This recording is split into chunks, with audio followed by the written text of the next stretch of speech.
پدر تنها نگی زندگیم بود، پدر پشت و پایاورم بود.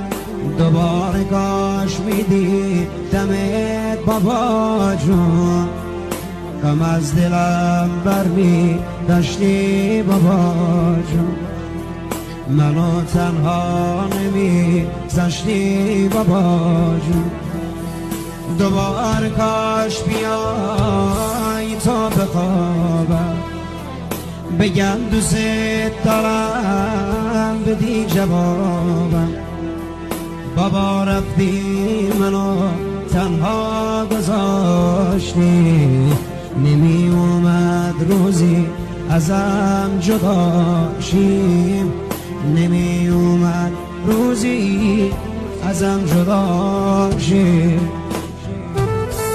سایه پدراتون بالا سرتون، اون عزیزانی هم که از دست دادن روشون شاد باشه.